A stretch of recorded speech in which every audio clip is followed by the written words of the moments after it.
Yeah. Haleluya. Kama nilivyo kuahidi kwamba clip hizi zitafuatana na ile iliyosema Koskazi hatuhitaji mtu mwenye wito au mzigo ama uchungu wa kuhubiri kwa kutumia Biblia, ila wanayeelezea ustawi wa maisha yake na jinsi anavyofanikisha mambo na kumfanya watu wengine waige jinsi anavyostawi, ili asipoamini kwa neno amini kwa tendo.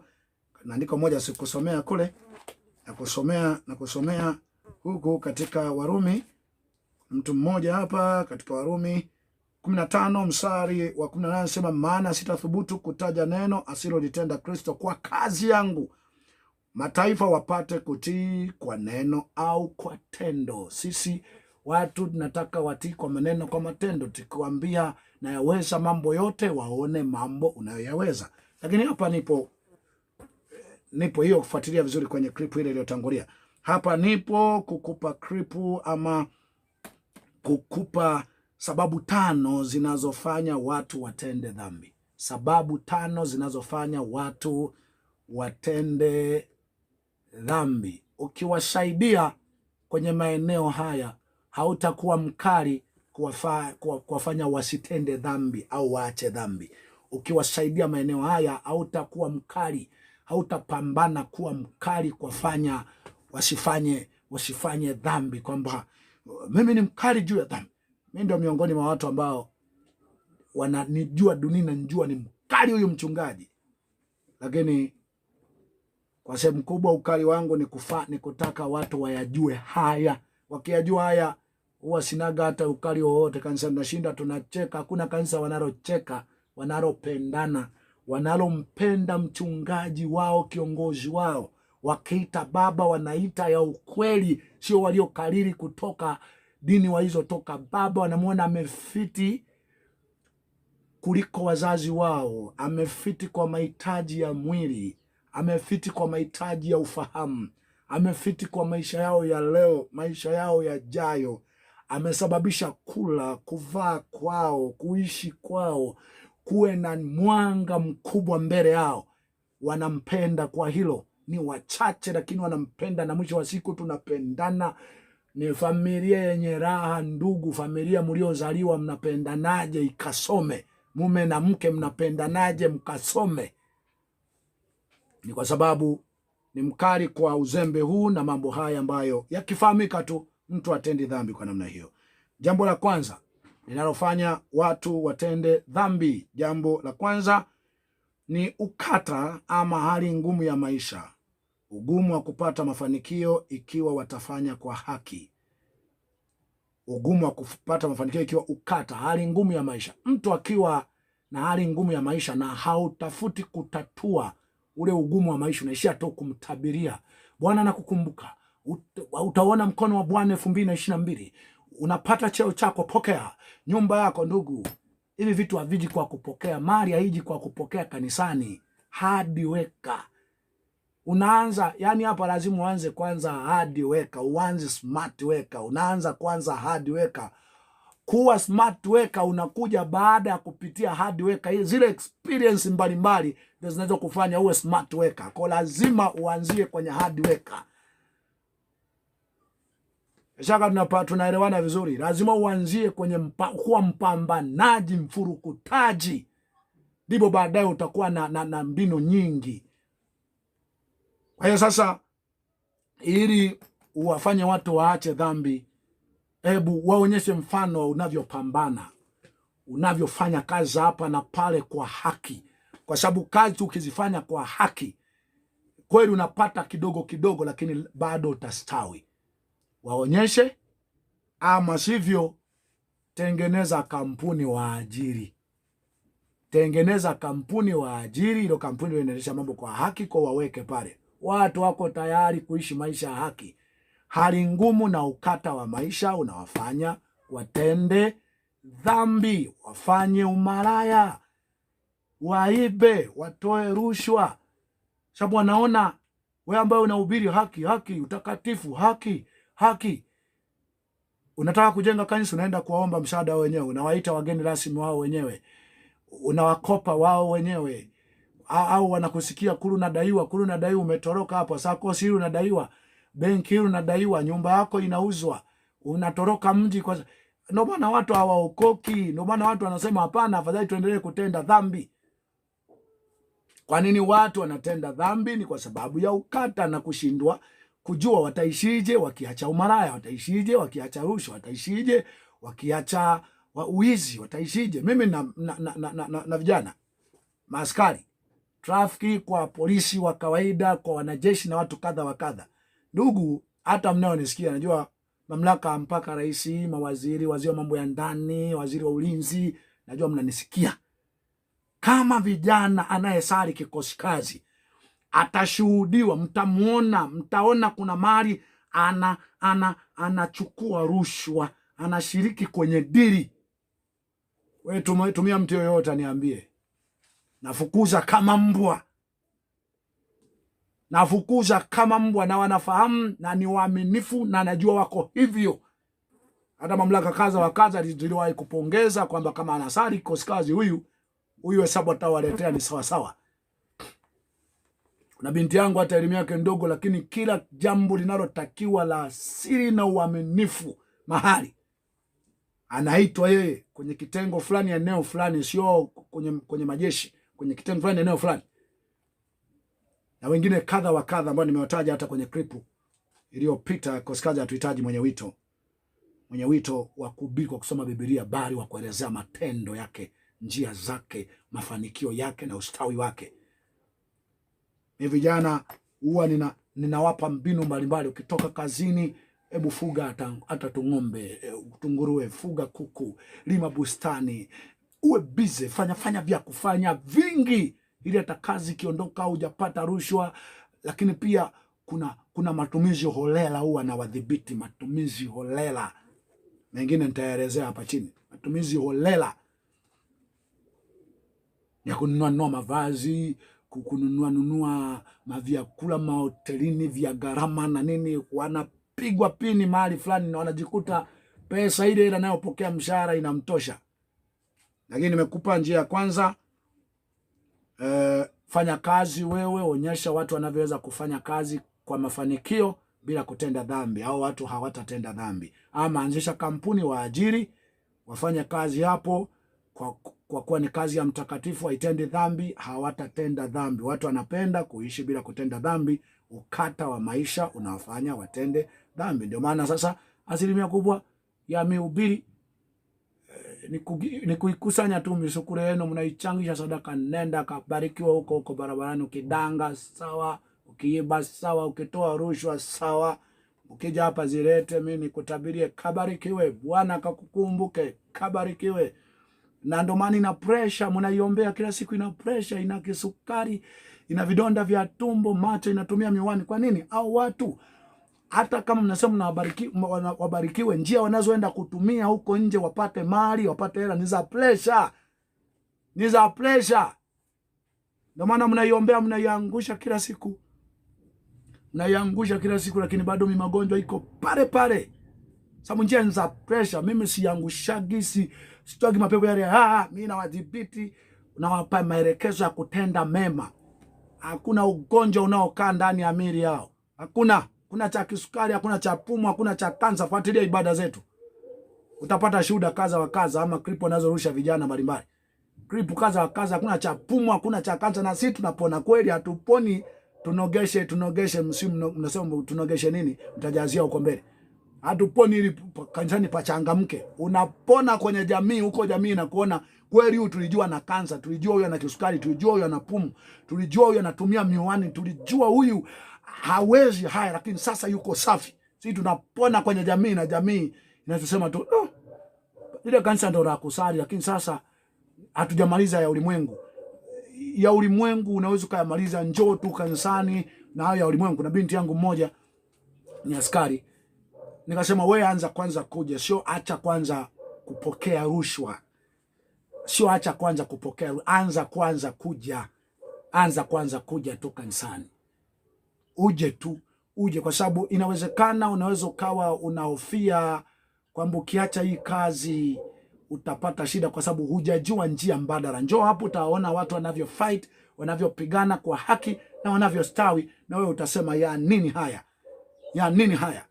Ngoja niachane nayo. Kwa hiyo hata mlioko huko nje, mseme mbarikiwa, nafukuza watu wasipovaa majoo, wasipovaa mabuti, wanapotenda dhambi. Hapana, wale ambao wako committed mle kanisani, wako humo ndani, wamesema tumeprove, sasa tuko tayari kwenda mbele na falsafa hii, wanabatizwa hapo. Hao ndio ambao akitenda kosa kama hilo nafukuza kama mbwa. Sauti ya mtu aliaye nyikani. Sema, wewe mchungaji, sasa wewe mbona vitisho sana?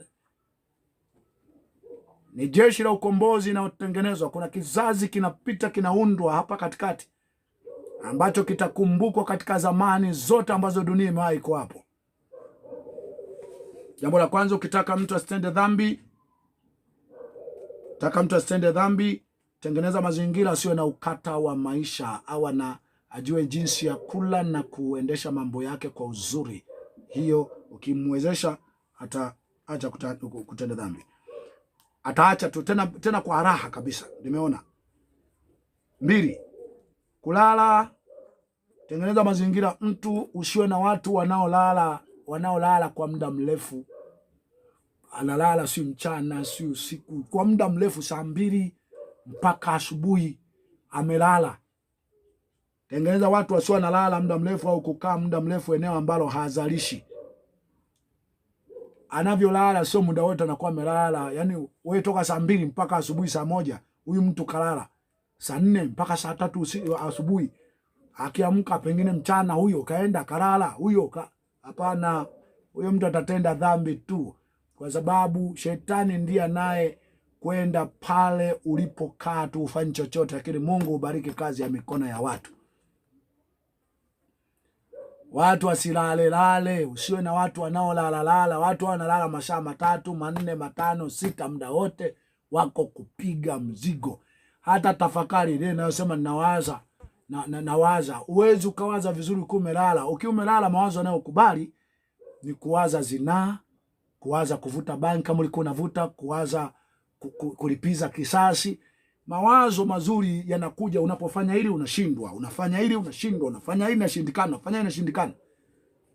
Hata mlio madukani, mlio sehemu za kazi, alimada umekaa tu wateja hawaji, ama sehemu ya kazi hakuna cha hudumia, unachoambulia ni kwanza kuchezea simu na kuangalia picha chafu. Kuchezea simu, kuangalia picha chafu, kwanza kuwaza na kuwazua mambo mengi, aliyekukosea, kisasi, aliyeharibu, aliyesababisha mambo yawe hivi na vitu kadha wa kadha. Kwa hiyo hayo mambo ili yanyoke, uwe bize. Kama uko dukani, wateja hamna, toka futa vitu hapo, futa meza, kumuta vitu. Watu wakikuona huko bize, hata wateja watakuja kirahisi. Panga vitu, futa vumbi.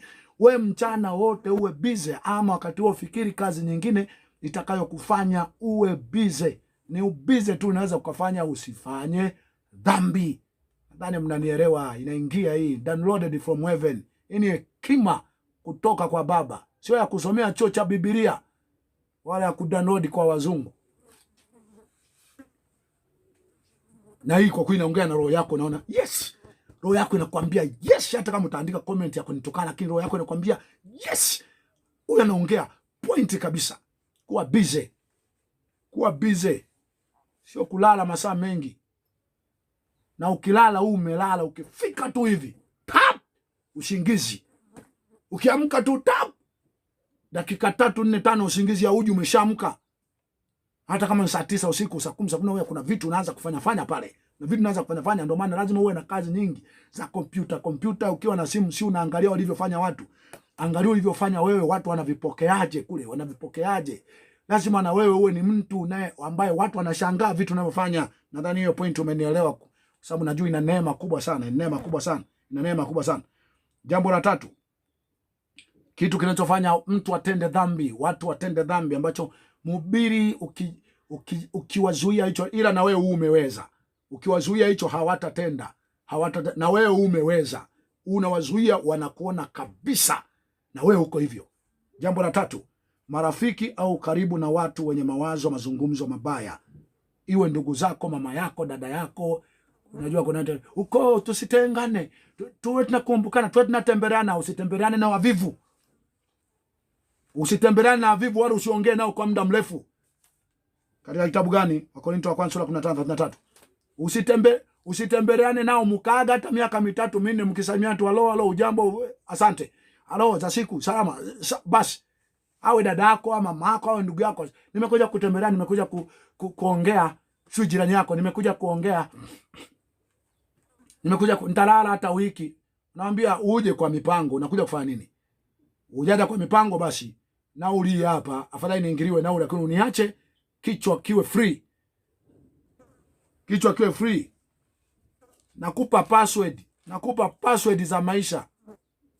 Nakusomea maandiko kadha wa kadha hapo. Utanielewa hapa. Wakorintho wa kwanza sura ya kwanza mstari wa 15.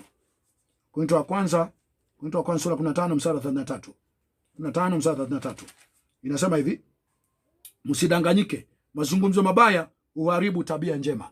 Msidanganyike, mazungumzo mabaya uharibu tabia njema. Usiwe na mtu ambaye yeye ameshashindwa. Nimekuja kuongea.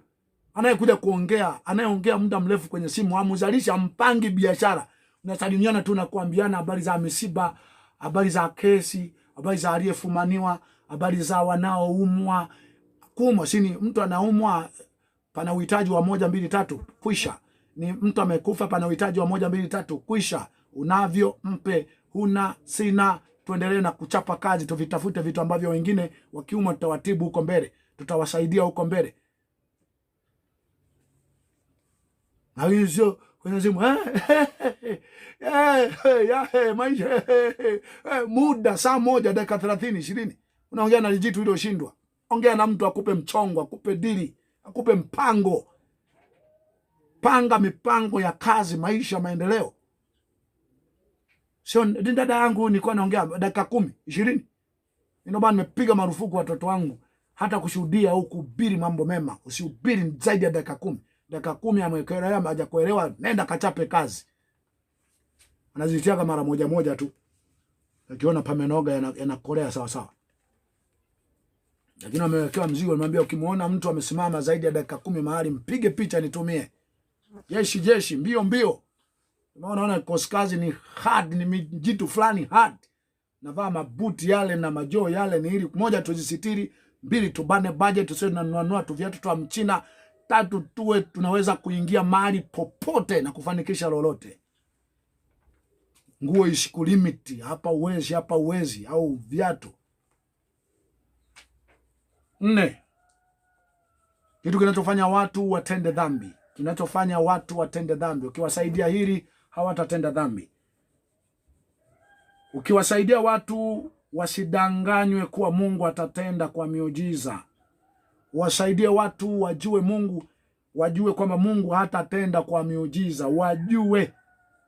Wengi wamedanganya, waambia, "Hayo umekuja hapa, pokea cheo chako, pokea nyumba yako, na wewe pokea gari yako, na wewe pokea." Wasaidie watu wajue hayo, wanadanganywa. Vitu haviji kwa kupokea. Kwa sababu hawa ndio wanaokuja kutenda dhambi, kwa sababu akikaa siku nyingi vile vitu havitokei, anaanza kudanga, kuvuta sigara, kuvuta mibangi, kunywa pombe, kwa sababu anaona walokole ni waongo. Ulokole ni uongo. Anakuwa na uchungu moyoni wa siku nyingi, katoa pesa nyingi siku nyingi ili Mungu arete. Katembelea waombeaji, katega kichwa maeneo mengi ili wamuombee, hayajatokea. Mwisho wa siku ngoja ninywe pombe tu, ngoja nidange tu, ngoja niibe tu, ngoja nizini tu, ngoja. Watu wanatenda dhambi kwa sababu wamedanganya na kuchezewa muda mrefu. Shaki inaeleweka hiyo? Inaeleweka hiyo? Unaongea na roho yako, watatapeli fulani umekaa mahali fulani, nasikiliza kwa uchungu. Nimfanyeje Mbarikiwa? Una cha kunifanya wewe.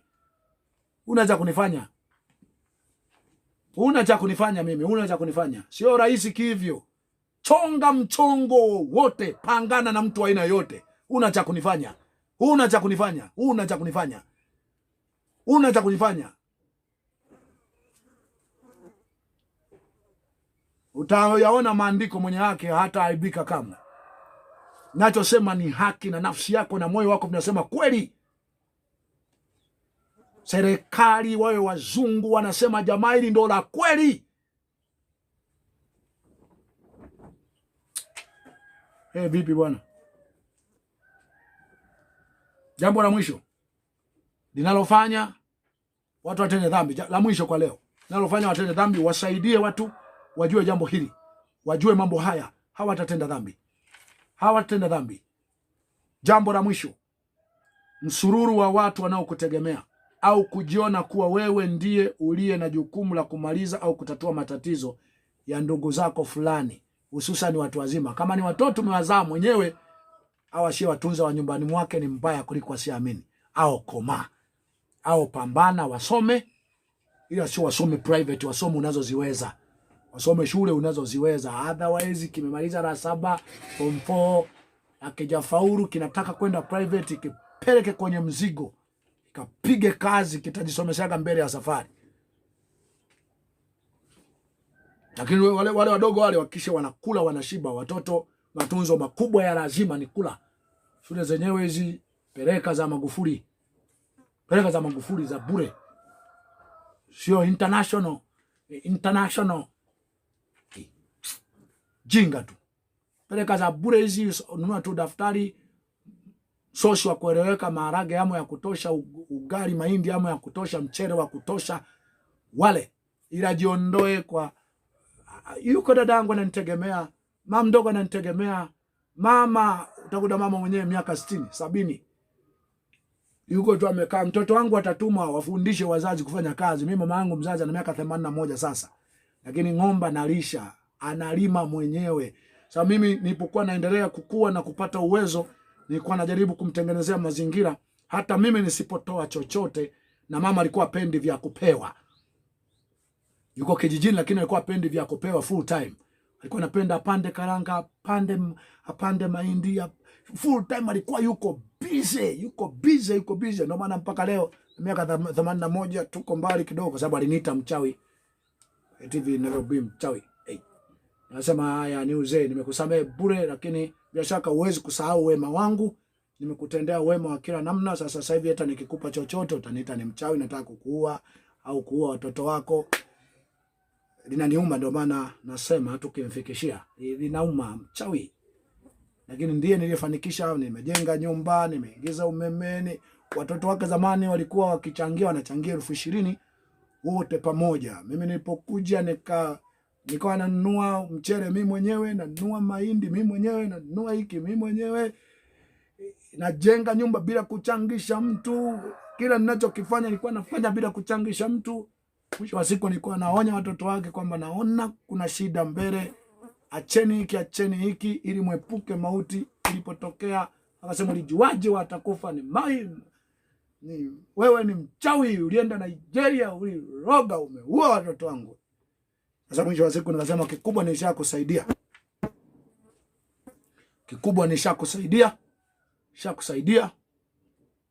Sina hatia.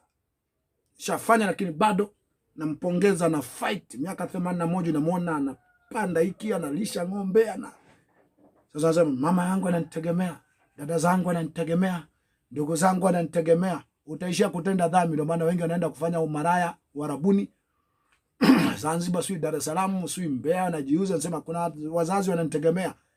Watu wanafanya dhambi kwa sababu kuna watu wanakutegemea. Wanachukua rushwa mitaani, barabarani, kuna watu wananitegemea. Ondoa watu wa kukutegemea. Nianzie Yeremia sura 48 mstari wa 10. Yeremia 48 mstari wa 10. Usiwe na watu wanaokutegemea, kila mtu apigane kivyake. Kila mtu apambane na hali yake, pambane. Ondoa watu wanaokutegemea. Nitakusomea maandiko hapo utaelewa. Kwanza nianzie hii mithali, ili unielewe vizuri. Unielewe vizuri. Biblia ilisha regulate, ishaweka mambo kila kitu sawa sawa. Shaweka kila kitu sawa sawa, ni wewe kuyatia ufuate tamaduni na taratibu zenu. Mithali 11 mstari wa 16b anasema na watu wakali hushika mali siku zote. Watu wagumu wakali, usione wakinga wanaendelea, wagumu. Mkingu kienda na kuambia chai na mabumunda, uwezi ukaona na kupeleka hoteli za gharama. Ni hawa pengine vijana walioharibika sasa hivi. Mimi nimewahi kulala nyumba za wakinga kadha wa kadha, walikuwa marafiki zangu sana zamani. Uwezi kuona maisha anasa kule, hata wakuita rafiki kiasi gani. Uwezi kuona ni chai, wali, maharage, ugali, maharage. Hata kama umefika mgeni wa aina gani, hajisumbui kwa vingi. Pengine baada ya kuendelea sana na kufanikiwa sana. Nategemewa kila naye kuomba hata na mnavyopenda maonyesho hususan wenye kiusa kama mimi. Yaani ukiwa mjini, naenda vizuri, naomba ya soda basi. 10,000 hiyo hapo. 100,000 hiyo hapo. Anaumwa huko, 100,000 hiyo hapo. 20,000 hiyo hapo. Huku kuna msiba, 200,000 hiyo hapo. Milioni hiyo hapo. Wewe cha ushamba wewe. Wakali ndio wanamiliki mali siku zote, Biblia inasema hapa. Sikatazi kusaidia ndugu zako, saidia kwa uwezo na kwa nafasi na kwa mipango iliyo vizuri kabisa. Otherwise wakimbize. Sio nakwambia nipe hela ya kula, nampe 5,000 hela ya kula. Watu wanauza nyanya, wanauza matunda, wanauza miwa kwa mtaji wa 2,000, wanauza matikiti, unampe 5,000 mtu ya kula. Hata kama ametingwa vipi, mpe 2,000 ale siku hiyo. Alafu mpe 5,000 mwambie jumua nguo hapa, jumua matikiti hapa, jumua matunda hapa, jumua karanga hapa. Nenda kapige debe kufa na kupona. Uuze. Na akirudi tena unamwambia hapana, hakuna asiyefanya kazi na asile. Unampa mtu hela ya kula, leo unampa hela ya kula. 10,000 ni hela ya kula. Anakuambia mtaji ni 500,000, milioni 1. Asiye mwaminifu kwa kidogo hawezi kuwa mwaminifu kwa makubwa. Mtaji ni 2,000 hiyo hiyo. 1,000 hiyo hiyo.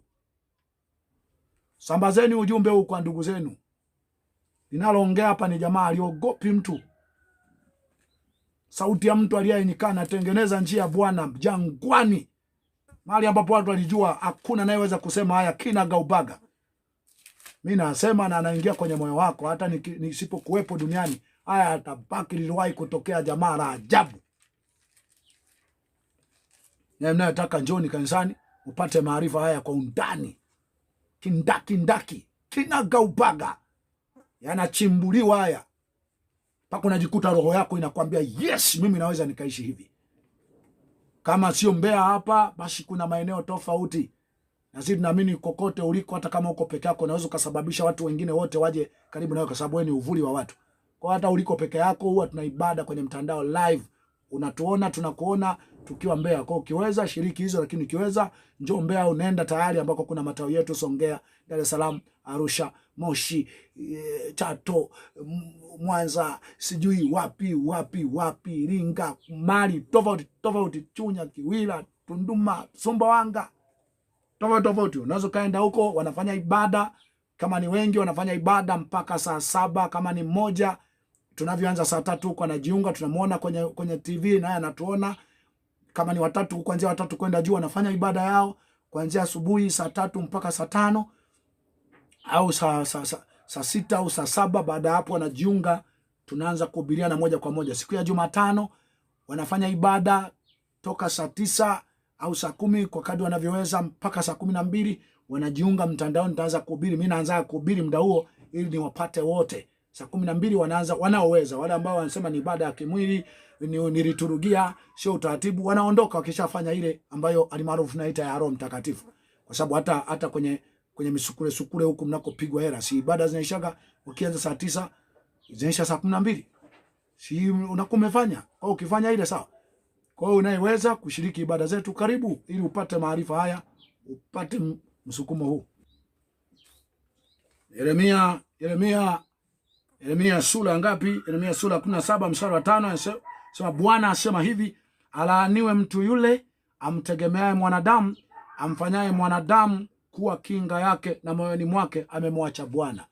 Waambie ndugu zako kindake kinaga ubaga, msinitegemee. Mtegemeeni Bwana, kwa sababu mstari wa 7 Biblia inasema, kwanza mstari wa 6 inasema, maana atakuwa kama fukara nyikani, hataona yatakapotokea mema, bali atakaa jangwani palipo ukame, katika nchi ya chumvi isiyokaliwa na watu. Amebarikiwa mtu yule amtegemea Bwana, ambaye Bwana ni tumaini lake. Maana atakuwa kama mtu uliopandwa kando ya maji, uenezayo mizizi yake karibu na mto. Hautaona hofu wakati wa hari ujapo, bali jani lake litakuwa bichi, wala hautahangaika mwaka wa uchache wa mvua, wala hautaacha kuzaa matunda. Mwambie watu wasikutegemee Bwana. Watu wategemee Mungu, apige kazi. Kutegemea Mungu ni kutegemea maelekezo Mungu anayokuambia, kafanya hiki, kazalisha hivi, fanya kazi hivi, usiwe mvivu, usilale sana, piga kazi. Amka asubuhi na mapema, nenda kafanye kazi kwa bidii, kimbizana, uwe busy, fanya kazi zinazozalisha. Ukishindwa fanya tena, ikishindikana fanya tena, ukishindikana fanya tena. Waambie watu wasikutegemee. Jitu ina mikono tu miwili na kutegemea. Ndio hii ambayo nakemea hata kwa mamlaka zetu na serikali zetu. Tunategemea wazungu. Wana mikono miwili, wana macho mawili. Wengine wako kwenye nchi za ukame. Sisi tuna ardhi nzuri, tuna maziwa, tuna bahari, tuna mito, tuna madini, tuna mbuga za wanyama, tuna nini? Tunawategemea wazungu. Hapana, mimi siwategemei kwa lolote. Sihitaji wanisaidie chochote, wanikopeshe chochote. Tuwekane tu mipaka, kila mtu aishi kwenye nchi yake aliyopewa na Mungu, sababu nchi hatukupewa na wazungu, hatugawiwa na wazungu. Nchi tulipewa na Mungu, tulijikutamo tu humu. Hakuna cha G7, hakuna cha G5, hakuna cha G20, hakuna cha atakayeamua hatima ya maisha yetu tuishije. Iko siku hii njia itatokea, kila mtu ataishi kwenye mipaka ya nchi yake. Tutembeleane kwa adabu, sio tutawarane bwana. Nikutegemee wewe nani wewe? Wewe nani wewe? Nikutegemee wewe nani? Una mikono na mikono. Sembuse hata kama mnakopeshana, sui mnapeana misaada, si wengine tunakoma wenyewe yani. Tunakoma wenyewe ili mambo yaende. Tunakoma wenyewe tena, tunakoma kwenye mazingira magumu. Sababu tumebana kweli kweli. Hapo tunavyoongea hapa umeme haupo. Lakini mambo yanakwenda, maji shida, mambo yanakwenda, tunakoma kwa shida.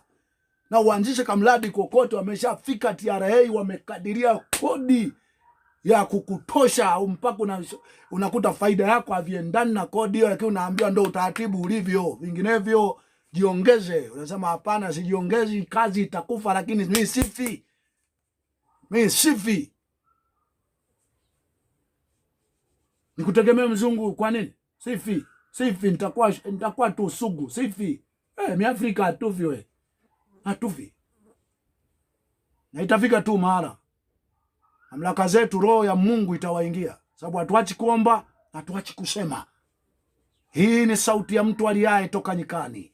Anasema itengenezeni njia ya Bwana, yanyosheni mapito yake, kwa kuwa Bwana yu karibu kuja, naye ni heri mtu yule afae katika Bwana katika nyakati hizi, apate kupumzika baada ya tabu zake. Kumbuka nimekwambia njia 5, sababu 5 zitakazofanya watu wasitende dhambi kama kwa unataka wasitende dhambi. Fuatilia hii, lakini pia fuatilia ile iliyoambatana pamoja na hii iliyosema koskazi hatuhitaji mtu mwenye wito au kuhubiri kwa kusoma Biblia, bali kwa kutangaza alivyofanikiwa na alivyostawi kwa kazi za mikono yake. Maranatha.